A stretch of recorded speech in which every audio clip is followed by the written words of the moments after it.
Friends, आज हम बात करेंगे अगर आपने कोई प्रॉपर्टी किराए पे दे रखी है और किराएदार उस प्रॉपर्टी को खाली नहीं कर रहा है, तो आपको किस तरीके से जल्दी प्रॉपर्टी को खाली कराना है।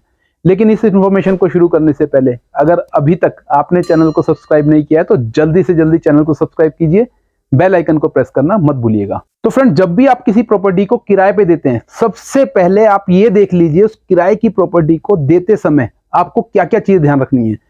क्योंकि अगर आप कुछ चीजों को ध्यान नहीं रखेंगे तो फ्यूचर में जब आपको प्रॉपर्टी खाली करानी होगी या फ्यूचर में किराएदार के खिलाफ अगर कोई लीगल एक्शन लेना होगा तो आपको बहुत सारी समस्याएं आ सकती है। तो सबसे पहले हम बात करते हैं कि आपको अगर कोई प्रॉपर्टी किराए पे देनी है तो आपको क्या क्या सावधानी बरतनी है। अब जब हम सावधानी की बात करते हैं तो सबसे पहले आप किसी भी प्रॉपर्टी को किराए पे देते हैं तो सबसे पहले किराएदार की पूरी जानकारी ले लीजिए। ऐसा ना हो आप किसी प्रॉपर्टी को किराए पे देने जा रहे हैं और आपके पास किराएदार की जानकारी नहीं है। आप जानकारी से मतलब क्या है मेरा, यहां पर आपको किराएदार का नाम, वो प्रीवियस किन प्रॉपर्टीज में रह करके आया है उसकी जानकारी, और उसका प्रीवियस रिकॉर्ड किस तरीके का है प्रॉपर्टी में रहने का। अगर उसने किसी की प्रॉपर्टी पहले यूज की है किराए पे तो वहां पर उसका क्या रिकॉर्ड रहा है, आप मकान मालिक से मिलकर के जरूर पता कर लीजिए। सेकंड जो सबसे बड़ी चीज है इसके अंदर वो है नियम एवं शर्तें। अब आप किसी प्रॉपर्टी को किराए पे देना चाहते हैं तो सबसे पहले वहां पर उसकी नियम और शर्तें तय कर लीजिए। अब नियम और शर्तों के अंदर क्या जरूरी है, आपने कितने समय के लिए प्रॉपर्टी किराए पे दी है और आप किन शर्तों पे इस प्रॉपर्टी को उस पर्सन से खाली करा सकते हैं। तो ये सारी नियम और शर्तें प्रॉपर्टी को किराए पे देने से पहले जरूर तय कर लीजिए। और इन नियम और शर्तों को हम बाद में किस तरीके से रेंट एग्रीमेंट के अंदर लेके आते हैं ये मैं आपको बताऊंगा। इसके बाद तीसरी जो सबसे इंपॉर्टेंट चीज है कि किराएदारी नामा, जो मैंने आपको बताया। अब आपने नियम और शर्तें तो बना लिए, लेकिन नियम और शर्तों को लेकर के किराएदारी नामा जरूर बनाए जिसे हम रेंट एग्रीमेंट बोलते हैं। और उस रेंट एग्रीमेंट के अंदर वो सारी नियम और शर्तें जो आपने किसी प्रॉपर्टी को किराए पे देते समय अपने किराएदार के साथ तय की थी उसको जरूर लिख लीजिए। ऐसा ना हो आप कोई भी ऐसी शर्त जो आप वर्बल लिख रहे हैं और बाद में उसको आपने अपने किराएदारी नामे में नहीं डाला है तो फ्यूचर में आप उस पर्टिकुलर शर्त को उस किराएदार के साथ इंपोज नहीं करवा पाएंगे और ना ही लीगली उसको एनफोर्स कर पाएंगे। इसके अलावा अब हम बात करते हैं उस किराएदारी नामा में एक इंपॉर्टेंट फैक्टर जरूर डालिए, निकालने की शर्तें। अब आपने किराएदारी नामा तो बना दिया, रेंट एग्रीमेंट तो बना दिया, लेकिन आपने उसमें कहीं पर भी नहीं लिखा कि किन कारणों से आप उस किराएदार को उस प्रॉपर्टी में से निकाल सकते हैं। अब वो शर्तें कुछ भी हो सकती हैं। आप उसमें यह भी लिख सकते हैं कि अगर आपको प्रॉपर्टी फ्यूचर में बेचने की जरूरत पड़ती है तो आप 1 मंथ का नोटिस देकर के उस किराएदार से वो प्रॉपर्टी खाली करा लेंगे। जब आप किसी प्रॉपर्टी को किराए पे देते हैं तो वहां पर किराएदार आपकी सारी शर्तें मानने के लिए तैयार होता है। लेकिन ये शर्तें अगर आप किराए पे देने के बाद रखेंगे तो हो सकता है वो साइन करने से भी मना कर दे और आपके लिए एक प्रॉब्लम जनरेट करे। अब इसके बाद जो सबसे इंपॉर्टेंट बात है वो है रजिस्ट्रेशन। जनरली एक चीज देखने में आती है, जब लोग किसी को किराए पे अपनी प्रॉपर्टी देते हैं तो वो कोशिश करते हैं कि किराएदारी नामे का, रेंट एग्रीमेंट का रजिस्ट्रेशन ना कराएं, क्योंकि उसके अंदर गवर्नमेंट को स्टैंप ड्यूटी देनी पड़ती है। फ्रेंड्स, यहां पर ये बहुत ही इंपॉर्टेंट है। अगर आप किसी भी प्रॉपर्टी को किराए पे दे रहे हैं तो आप छोटे से लालच के अंदर जो आपको स्टैंप ड्यूटी पे करनी होती है उसके लालच में किसी भी तरीके से उस पर्टिकुलर रेंट एग्रीमेंट को रजिस्ट्रेशन कराने से मत छोड़िए। क्योंकि जब भी आप किसी प्रॉपर्टी का रेंट एग्रीमेंट रजिस्टर्ड कराएंगे तो वहां पर गवर्नमेंट उसको सत्यापित करती है कि आपने ये प्रॉपर्टी इतने समय के लिए इस पर्सन को दी है। और बाद में अगर किसी कानूनी कार्यवाही में आप जाते हो तो वहां पर जाकर के किराएदार उस पर्टिकुलर पॉइंट से पलट नहीं सकता है। तो रजिस्ट्रेशन जरूर कराएं। और मैं आपको यहां पर यह भी बताना चाहता हूं, जनरली मार्केट के अंदर जब आप किसी को प्रॉपर्टी किराए पे देते हैं तो वहां पर रजिस्ट्रेशन के अंदर जो भी खर्चा आता है उसको 50% मकान मालिक बियर करता है और 50% किराएदार बियर करता है। तो आपको यहां पर रजिस्ट्रेशन के पैसे बचाने की बिल्कुल भी जरूरत नहीं है। लास्ट जो सबसे इंपॉर्टेंट चीज है, पुलिस का सत्यापन जरूर करवा लें, पुलिस वेरिफिकेशन। अब आपने प्रॉपर्टी तो किराए पे दे दी है, आपने पता भी कर लिया अपने तरीके से, आपने रेंट एग्रीमेंट भी बना लिया और बाद में पता लगता है कि जिस पर्सन को आपने प्रॉपर्टी दी थी वो एक क्रिमिनल बैकग्राउंड का पर्सन था। आपने जो उसकी वेरिफिकेशन करी अपने लेवल पे वो पूरे तरीके से कंप्लीट नहीं थी। तो यहां पर आप क्या कर सकते हैं, एक अपने लोकल पुलिस स्टेशन से 100 रुपए का पुलिस वेरिफिकेशन फॉर्म लेकर के उस पर्सन की पुलिस वेरिफिकेशन करा सकते हैं। अब पुलिस वेरिफिकेशन कैसे करती है, पुलिस उस पर्सन के फॉर्म को पूरा फिल करके जिस भी वो गांव का या जिस भी शहर का है वहां के लोकल पुलिस स्टेशन में भेज करके उसकी बैकग्राउंड चेक कराती है और आपको एक सर्टिफिकेट इशू करती है कि हमने इस पर्सन का बैकग्राउंड चेक कर लिया, ये पर्सन पूरे तरीके से आपके यहाँ पर किराएदारी पे रहने के लिए ठीक है। तो अगर आप पुलिस सत्यापन कराते हैं तो आपके लिए फ्यूचर में बहुत ही ये काम आने वाली चीज है। अब ये तो बात रही आप जब किसी प्रॉपर्टी को किराए पे देने जा रहे हैं तो क्या सावधानी बरतनी है। अब हम बात करते हैं अगर आपने किसी को प्रॉपर्टी किराए पे दे दी है और आप उस प्रॉपर्टी को खाली कराना चाहते हैं, तो उस प्रॉपर्टी को खाली कराने के लिए क्या क्या आधार हैं, क्या क्या कारण है, क्या क्या ग्राउंड्स है जिनके बेस पर आप प्रॉपर्टी को खाली करा सकते हैं। सबसे पहला जो कारण है वो है यदि आपका किराएदार आपको किराया टाइम पे नहीं दे रहा है। आपने किसी प्रॉपर्टी को किराए पे दिया है जिसके अंदर आपने एक रेंट फिक्स करा है और वो रेंट आपका किराएदार या तो समय पे नहीं दे रहा है या आपको रेंट दे ही नहीं रहा है, तो ऐसी कंडीशन में आप उस प्रॉपर्टी को खाली करा सकते हैं। सेकंड, अगर कुछ नया कंस्ट्रक्शन उसने कर दिया है आपकी प्रॉपर्टी पे, ये पूरे तरीके से इलीगल है। आपने किसी प्रॉपर्टी को किराए पे दिया और आपसे बिना कंसेंट लिए आपके किराएदार ने वहां पर कंस्ट्रक्शन शुरू कर दी या फिर कंस्ट्रक्शन कर दी, अब आप ऐसी प्रॉपर्टी को उस किराएदार से इमीडिएटली खाली करा सकते हैं। थर्ड, गैर कानूनी काम करें। अब आपको पता लगता है किराए पे प्रॉपर्टी देने के बाद कि आपका किराएदार वहां पर कोई गैर कानूनी काम कर रहा है।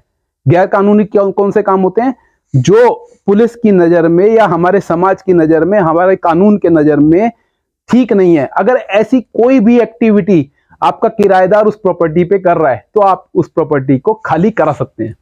फोर्थ, सबलेटिंग कर दे। अब ये सबलेटिंग क्या है, आपने किसी प्रॉपर्टी को किराएदार को दिया और वहां पर आपने उससे रेंट फिक्स कर लिया कि आप इस प्रॉपर्टी को यूज कीजिए, हम आपसे 20,000 रुपए महीना लेंगे। अब किराएदार क्या करता है, वो बहुत स्मार्ट है, वो क्या करता है दूसरे पर्सन को प्रॉपर्टी आगे सबलेटिंग कर देता है और वहां से ज्यादा किराया वसूलता है या उसमें से कोई पार्ट सबलेट कर देता है कि आप इतनी जगह यूज कर लो, मैं इतनी जगह यूज कर लेता हूं, हम मिलकर के किराया दे देंगे। सबलेटिंग अगर वो करता है तो आपने किराएदारी नामे के अंदर ये क्लियर लिखा है कि वो किसी भी तरीके की सबलेटिंग नहीं करेगा, तो आप उस प्रॉपर्टी को इमीडिएटली किराएदार से खाली करा सकते हैं। इसके अलावा अगर प्रॉपर्टी को किसी भी तरीके से नुकसान पहुंचाता है, अभी हमने बात करी थी गैर कानूनी काम करना, वो अलग चीज है। अगर वो किसी तरीके से प्रॉपर्टी को नुकसान पहुंचा रहा है, मान लीजिए वो किसी तरीके की तोड़फोड़ कर रहा है, वहां पर कोई सीपेज आ गई है और प्रॉपर्टी को इतना नुकसान पहुंचा रहा है कि आने वाले समय में आपकी प्रॉपर्टी की कीमत ही खत्म हो जाएगी, तो ऐसी स्थिति में भी आप अपने किराएदार से प्रॉपर्टी को खाली करा सकते हैं। इसके अलावा जो लास्ट कारण आता है कि मकान मालिक को प्रॉपर्टी को इस्तेमाल करना है। अब मान लीजिए कोई भी रीजन आपके पास नहीं है पांचों में से, लेकिन आपको अपनी प्रॉपर्टी है उसको खुद इस्तेमाल करना है और आप कहते हो जी हमने ये किराए पे प्रॉपर्टी दी थी, अब हम आप चाहते हैं कि हम इसको खुद इस्तेमाल करें, हम खाली करवाना चाहते हैं, तो आप इस रीजन से भी अपनी प्रॉपर्टी को खाली करा सकते हैं। तो ये सारे वो मैंने आपको ग्राउंड्स बताए हैं जिसके बेस पे आप प्रॉपर्टी को खाली करा सकते हैं। अब हम बात करते हैं प्रोसेस क्या है, प्रोसेस क्या है खाली कराने का। तो जब हम प्रोसेस की बात करते हैं, कानूनी प्रक्रिया की बात करते हैं, तो दोस्तों यहां पर मैं सबसे पहले आपको बोलना चाहता हूं आप इमीडिएटली कानूनी प्रक्रिया पे मत जाइए। सबसे पहले आप अपने किराएदार से बात कीजिए, उसको बताइए कि मेरे को ये प्रॉपर्टी यूज करनी है, ये इस कारण से मेरे को खाली करानी है, और उसको समय दे करके वो प्रॉपर्टी खाली कराइए। अगर वो आपकी प्रॉपर्टी इतना बोलने के बाद भी खाली नहीं कर रहा है तो आप वेट मत कीजिए, अब आपको कानूनी प्रक्रिया में जाना पड़ेगा। अब कानूनी प्रक्रिया क्या है, सबसे पहले आप उसको लीगल नोटिस भेजिए। अब लीगल नोटिस भेजने के लिए क्या करना पड़ेगा, सबसे पहले आप किसी एडवोकेट से मिले, उसको अपनी पूरी समस्या बताएं, अपना रेंट एग्रीमेंट दिखाएं और बताएं कि ये प्रॉपर्टी मैंने इन शर्तों पे इसको दी थी और इन कारणों से अब मैं ये प्रॉपर्टी खाली कराना चाहता हूं। तो उन कारणों को देख करके एडवोकेट एक लीगल नोटिस आपके किराएदार को भेजेगा और उसको एक समय सीमा के अंदर प्रॉपर्टी खाली करने के लिए बोलेगा, और साथ में उस लीगल नोटिस के अंदर यह भी लिखा जाएगा अगर आप इस समय सीमा के अंदर इस प्रॉपर्टी को खाली नहीं करते हैं तो आपके खिलाफ लीगल एक्शन लिया जाएगा। सेकंड, अब आपने लीगल नोटिस भेज दिया और समय सीमा भी दे दी, लेकिन उसके बावजूद किराएदार प्रॉपर्टी को खाली नहीं कर रहा है, तो आप क्या करेंगे, अब आप सिविल कोर्ट के अंदर उस किराएदार के खिलाफ सिविल सूट डालेंगे पोजेशन का। अब आप वहां पर सिविल कोर्ट में जाकर के अपनी प्रॉपर्टी का पोजेशन कोर्ट से मांगेंगे, वहां पर एक सिविल सूट बनाएंगे, उस सिविल सूट के अंदर किराएदारी नामा लगाएंगे, उसके अंदर सारी चीजों को बताएंगे, उसके अंदर ग्राउंड्स भी बताएंगे किन ग्राउंड्स पे आप ये प्रॉपर्टी खाली कराना चाहते हैं, उन ग्राउंड्स को लेकर के कोर्ट को प्रेयर करेंगे कि इस प्रॉपर्टी को खाली कराया जाए, जिसके लिए हम ऑलरेडी लीगल नोटिस भेज चुके हैं। अब जब ये आप पूरा प्रोसेस कर लेंगे तो वहां कोर्ट उसको नोटिस करके कोर्ट के अंदर बुलाएगी, उससे जवाब मांगेगी। मैं यहां पर एक चीज बोलूंगा, थर्ड पॉइंट जो मैंने लिखा है, मध्यस्थता की कोशिश करें। अब जब वो कोर्ट में आ जाता है तो आप कोशिश कीजिए कि उसके साथ मीडिएशन करके आप उस पर्टिकुलर डिस्प्यूट को वहीं खत्म करें। उससे बात कीजिए, उससे मीडिएट कीजिए, उसको बताइए भाई आपका इतना रेंट था, आपके पास इतना ड्यूज है, आप बताइए इस प्रॉपर्टी को खाली करने के लिए हमारे बीच में क्या सेटलमेंट हो सकती है। अगर वो पर्सन सेटलमेंट के लिए तैयार होता है तो ठीक है, नहीं तो अब आपको जो अगला स्टेप लेना है, ये सबसे इंपॉर्टेंट है, लीगल के अंदर सबसे इंपॉर्टेंट स्टेप है। जैसे ही उसका जवाब आता है और आपके पास किराएदारी नामा है और वो अपने जवाब में लिखता है हाँ जी मैं किराएदार हूं, मैंने ये प्रॉपर्टी इनसे किराए पे ली थी। अब वो उसके अंदर लिखता है मैंने किराया दिया है या नहीं दिया है, या जो आप रीजन बोल रहे हो वो रीजन एग्जिस्ट करता है या नहीं करता। लेकिन जैसे ही वो बोलता है मैं किराएदार हूं और मैं इस प्रॉपर्टी पे एज ए किराएदार काबिज हूं, तो आप उसके बाद कोर्ट के अंदर, सिविल कोर्ट के अंदर ऑर्डर 12 रूल 6 की एप्लीकेशन इमीडिएटली फाइल कर दें। ये ऑर्डर 12 रूल 6 क्या है? ये होता है एडमिशन। यहां पर सुप्रीम कोर्ट की बहुत सारी ऐसी जजमेंट आ गई हैं जिसमें क्लियर बोला गया है अगर कोई किराएदार किसी प्रॉपर्टी में रह रहा है तो उसका कभी भी उसके ऊपर टाइटल नहीं हो सकता है। और अगर वो मानता है मैं किराएदार हूं और शर्तों में ये लिखा गया है कि मकान मालिक नोटिस दे करके उससे खाली करा सकता है, तो उसको वो प्रॉपर्टी खाली करनी पड़ेगी। अब जब आप ये एप्लीकेशन कोर्ट के अंदर फाइल करेंगे तो कोर्ट वहां पर इस एप्लीकेशन को अलाउ करेगी और आपको इमीडिएटली पोजीशन दिला देगी। केस खत्म नहीं होगा यहां पर दोस्तों, आपको पोजीशन मिल जाएगा प्रॉपर्टी का, और जो किराया बकाया है उसके लिए आपका पूरा का पूरा केस चलता रहेगा। अब यहां पर आपको पोजीशन कैसे मिलेगा? कोर्ट जब उसके ऊपर ऑर्डर करेगी तो कोर्ट वहां पर प्रॉपर्टी के ऊपर कब्जा दिलाने के लिए बैलिफ को अपॉइंट करेगी। बैलिफ वहां पर जाएगा और वहां पर उनसे प्रॉपर्टी को खाली कराएगा। अब बैलिफ क्या क्या कर सकता है? बैलिफ सबसे पहले वहां जाकर के उनको बताएगा कि कोर्ट का ये आदेश हुआ है और आपको ये प्रॉपर्टी इनको हैंडओवर करनी है। अब इसके बाद भी अगर वो प्रॉपर्टी को हैंडओवर नहीं करते हैं या फिर बैलिफ से झगड़ा करते हैं, तो वहां पर बैलिफ उस प्रॉपर्टी को खाली कराने के लिए कोर्ट से पुलिस की प्रोटेक्शन लेगा और पुलिस की सहायता से उस प्रॉपर्टी का पोजीशन आपको दिलवाएगा। अब जब ये पूरा का पूरा प्रोसेस कंप्लीट हो जाएगा, आपको प्रॉपर्टी का पोजीशन मिल जाएगा, तो मैंने पहले ही बताया केस खत्म नहीं होगा। अब उसके बाद उस किराएदार के खिलाफ अपना पूरा बकाया किराया वसूलने के लिए आप केस चलाओ। कोर्ट के अंदर ये प्रूफ कीजिए कि आपको इतना किराया आपका पेंडिंग है जो इस किराएदार को देना है।